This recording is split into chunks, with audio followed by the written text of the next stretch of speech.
Students, हमारी जो आज की क्लास रहेगी स्टडी के लिए वो है यूरिन फॉर्मेशंस। ठीक है, ये अपन कर रहे थे एक्सक्रीटरी सिस्टम ऑफ वुमन की बात कर रहे हैं, जहाँ पर अपन टॉपिक्स को ऐसे भी बोल सकते हैं कि मैकेनिज्म ऑफ द एक्सक्रीजन्स या मैकेनिज्म ऑफ द किडनी या फिर यूरिन फॉर्मेशंस, कोई भी वर्ड यूज कर सकते हैं। यहाँ पे मैकेनिज्म ऑफ एक्सक्रीजन वर्ड भी यूज कर सकते हैं, ध्यान में रखिएगा एग्जाम के अंदर ऐसे भी क्वेश्चन पुटअप हो सकता है। मैकेनिज्म ऑफ द एक्सक्रीजन्स या मैकेनिज्म ऑफ द किडनी या working mechanism of the kidney. First of all, the urine formation completed in the nephron. Nephrons are the functional unit of the kidney, and many nephrons are combined to form the kidney. The urine formation completed in the 3 steps. Urine is a urea containing liquid waste materials is known as the urine. Urea containing urine formation complete in the 3 step. देखिए आपको starting कहाँ से करने की अपन बताएंगे, urine formation. तो urine formation से अपन डायरेक्ट बता देंगे कि यूरिन फॉर्मेशन यानी urine is a urea containing liquid waste materials. The formation of the urine complete in the 3 step. First step is the ultrafiltration. First step is the ultrafiltration and the second name is the glomerular filtration. Glomerular filtration. ठीक है। Second step is selective reabsorption. Selectively reabsorption. Second step is selectively reabsorptions and the third step is the secretion. Third step is the secretions. ठीक है, तो देखिए first क्या है, ultra filtration या glomerular filtration भी बोलते हैं। एग्जाम के अंदर इस नाम से क्वेश्चन आया हुआ है, ग्लोमेरुलर फिल्ट्रेशन के नाम से। Second step selectively reabsorption process and third is the secretion process, means urine formation completed in the 3 step. Rough कर दूं यहाँ से, तीनों स्टेप के नाम याद हो गए होंगे, ये अपनी रफ कॉपी में नोट कर लीजिए। Ultra filtration, second selectively reabsorptions और third is the secretion. Now we draw the figure of nephrons. Now we draw the figure of nephrons. जो लास्ट अपने क्लास की थी उसके अंदर भी अपन ने ये डायग्राम है, इसको क्या किया था, ड्रॉ किया था। तो एक बार अपन नॉर्मली ही ड्रॉ करते हैं डायग्राम को, कि वहां पर अपन ने अच्छे से डायग्राम को ड्रॉ कर रखा है।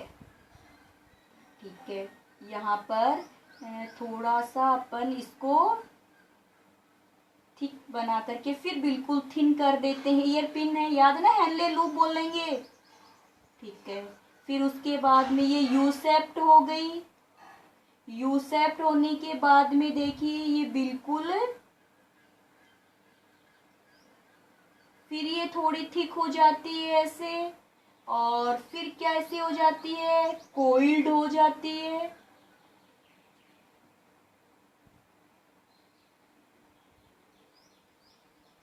ये हो गई कलेक्टिंग डक्ट।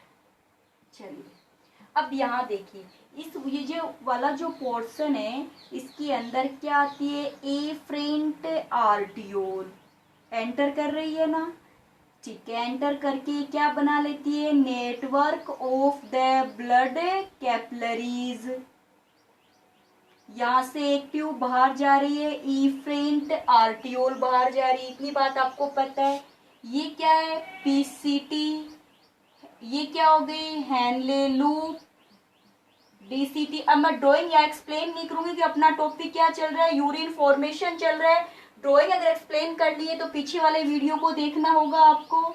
और ये हो गई collecting duct. First step is the ultrafiltration. तो देखिए अल्ट्राफिल्ट्रेशन में देखिए आपको पता है यूरिया कहाँ बनती है, लीवर में बनती है।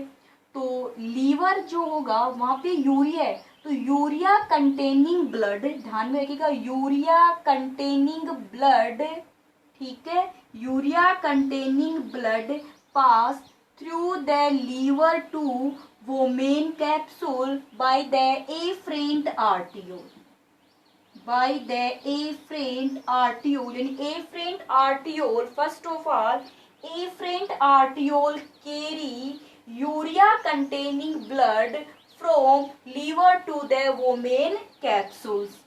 Here blood capillary, here arteriole form a network of the blood capillaries is known as the glomerulus.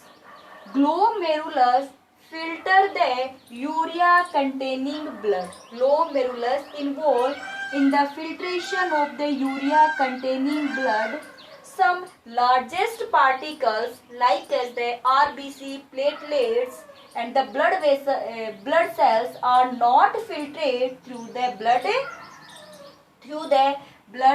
capillaries या through the glomerulus. The urea containing blood rich in the glomerulus. तो glomerulus के अंदर, glomerulus उसको क्या करता है, filter करता है।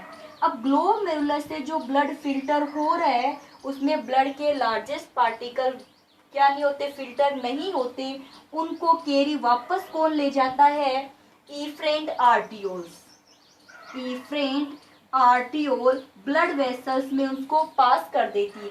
अब देखिए ग्लोमेरुलस से जो फिल्टर हुआ है वो कहाँ आएगा, यहाँ आ जाएगा, ठीक है, cavity of glomerulus. This filtrate is known as the nephric filtrate. This filtrate is known as the nephric filtrate. The nephric filtrate contains some useful substance and the harmful substance. Useful substance like as the glucose, amino acid, vitamins. So this process is known as the ultrafiltration. Clear हो गई इतनी बात? एक बार वापस से revise कर देती हूँ। देखिए यूरिया कंटेनिंग जो ब्लड है वो कहाँ गया, वोमेन कैप्सूल में आ जाता है। वोमेन जो कैप्सूल है इसमें ग्लोमेरुलस जो होगा उस ब्लड को फिल्टर करेगा, यानी उसको छान देगा। ब्लड को जो फिल्टर किया है तो ब्लड को फिल्ट्रेट है, जो फिल्टर हो चुका है, जो फिल्टर नहीं, लार्जेस्ट पार्टिकल फिल्टर नहीं होंगे तो वो इफरेंट आर्टरी उनको वापस ले जाएगी। जो फिल्टर हो चुका है वो कहाँ जाता है, इस कैविटी में आ जाता है। तो ये जो फिल्टर हुआ है ना, जो फिल्टर आया है, इस फिल्टर को ही क्या बोला जाता है, नेफ्रिक फिल्ट्रेट। क्या बोलते हैं, नेफ्रिक फिल्ट्रेट बोलते हैं इसको, या ग्लोमेरुलस फिल्ट्रेट बोला जाता है। नेफ्रिक जो फिल्ट्रेट है contain many useful and the harmful substance. किसी कोई प्रॉब्लम नहीं। अब देखिए अपने जो नेफ्रॉन्स होता है ये 1 मिनट में 1000 to 1200 ml ब्लड को फिल्ट्रेट करता है। एक बार में यानी 1 मिनट में कितना ब्लड फिल्टर होता है, 1000 से 1200 ml ब्लड को फिल्टर किया जाता है। ठीक है, इतना कंप्लीट हो गया। चलिए सेकंड पॉइंट, यानी वोमेन कैप्सूल की जो कैविटी है इसमें क्या आ गया है, नेफ्रिक फिल्ट्रेट आ चुका है। यहाँ तक की प्रोसेस क्या चलती है, अल्ट्रा फिल्ट्रेशन या ग्लोमेरुलस फिल्ट्रेशन बोलते हैं। Then the second step is the selectively reabsorption. देखिए ये जो नेफ्रिक जो फिल्ट्रेट है इसमें यूजफुल हार्मफुल दोनों सब्सटेंस है। तो nephric filtrate pass into the renal tubules, pass into the renal tubules like as the PCT, Henle loop and the DCT and collecting duct where absorb the useful substance.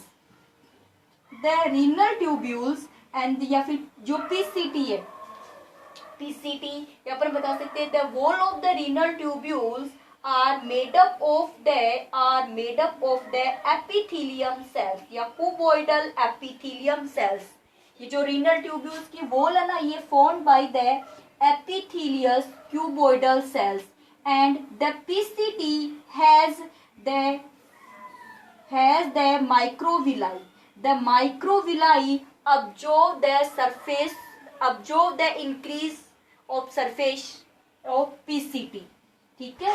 Then when nephric filtrate pass into the PCT absorb glucose, amino acid, vitamins and the many useful substance. आगे इतनी बात समझ में कि nephric जो filtrate है ये PCT में जब आता है तो पीसीटी में क्या प्रेजेंट है, माइक्रोविलाई प्रेजेंट है जो अब्जॉर्प्शन की सरफेस को इंक्रीज कर देती है. To increase the surface of the absorptions, then the microvilli absorb the glucose, amino acid, vitamins, etc.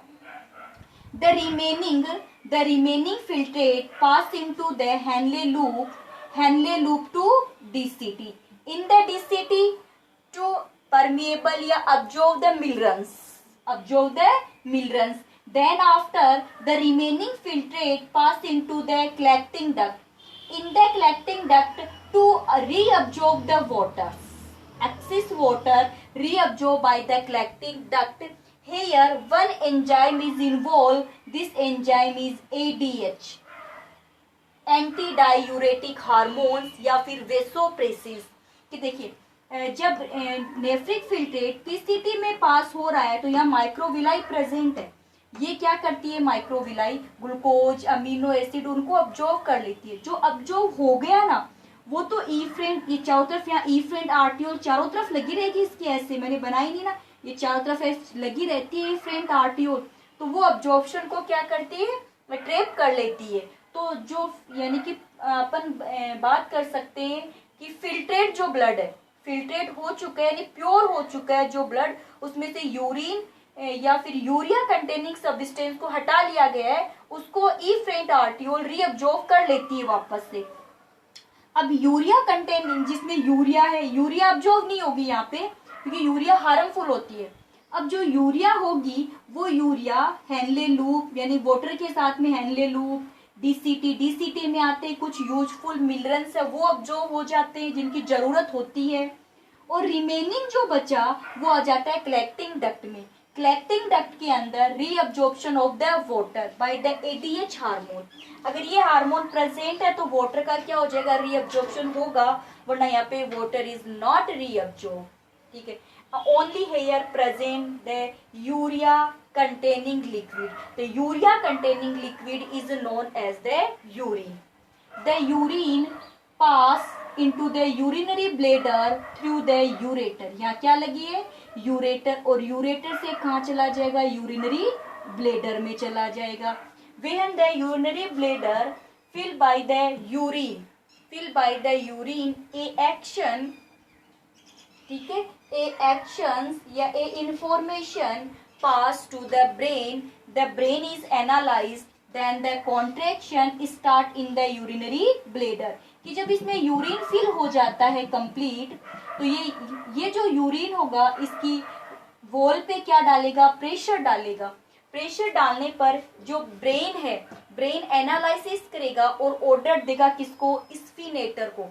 और स्फीनेटर क्या हो जाएंगे, ओपन हो जाएंगे और यूरिथ्रा के थ्रू यूरिन को क्या कर दिया जाएगा, डिस्चार्ज कर दिया जाएगा. अब यहाँ देखिए वाटर के अब्जॉर्प्शन तक तो हुआ सिलेक्टिवली रीअब्जॉर्प्शन प्रोसेस. क्या होता है, selectively reabsorption process. Third step क्या थी, सिक्रीशंस.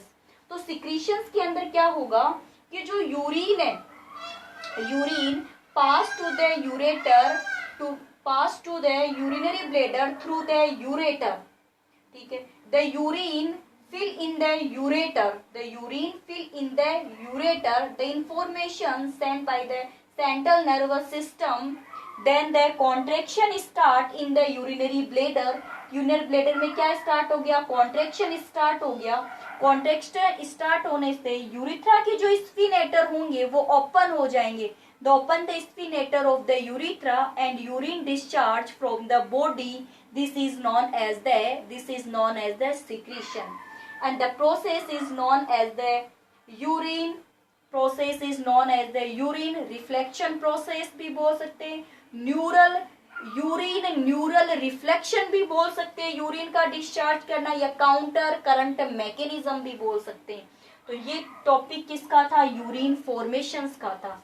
नेक्स्ट छोटा सा टॉपिक और बचा है, वो और बता देती हूँ जल्दी से, कि क्वेश्चन ऐसे पूछते कि किडनी तो एक्सक्रेट करती है, किडनी के along with organ involved in the excretion of the excretory product। तो किडनी के अलावा कौन कौन से, लंग्स, स्किन, लीवर। क्या क्या हो जाएगा, लंग्स, स्किन और लीवर। देखिए लंग्स कौन सा एक्सक्रीटरी प्रोडक्ट बाहर निकालता है, CO2 को, बात खत्म। इस अपन पहले लीवर की बात कर लेते। देखिए लीवर जो होता है उसमें बाइल जूस सिक्रेट करता है, और जो बाइल जूस होता है उसमें बाइल पिगमेंट और बाइल साल्ट होते हैं। तो लीवर क्या करता है, जो बाइल पिगमेंट है, बिलिरुबिन, बिलीवर्डिन, विटामिन, स्टेरॉइड जो हार्मोन्स होते हैं, उनको फेसेस के फॉर्म में बॉडी से बाहर निकाल देता है। किस किस को, बाइल पिगमेंट, बाइल पिगमेंट्स यानी बिलीवर्डिन, बिलिरुबिन्स, विटामिन्स, ठीक है, bile pigments, vitamins, steroid hormones, ठीक है। इनको किसकी फॉर्म में, इन फेसेस की फॉर्म में एनस के थ्रू बॉडी से बाहर निकाल देता है। अब बात आती है स्किन की। जो स्किन जो होती है, देखिए स्किन जो होगी साल्ट, यूरिया, लैक्टिक एसिड आदि को किसकी फॉर्म में, स्वेट की फॉर्म में बाहर निकाल दी। यानी स्किन से क्या रिमूव होता है, स्वेट। क्या बाहर निकलता है, स्वेट। और स्वेट के साथ साथ में अक्सिल साल्ट, यूरिया, ठीक है, लैक्टिक एसिड, इन सब का क्या होगा, बाहर निकल जाए, किसकी फॉर्म में, स्वेट की फॉर्म में।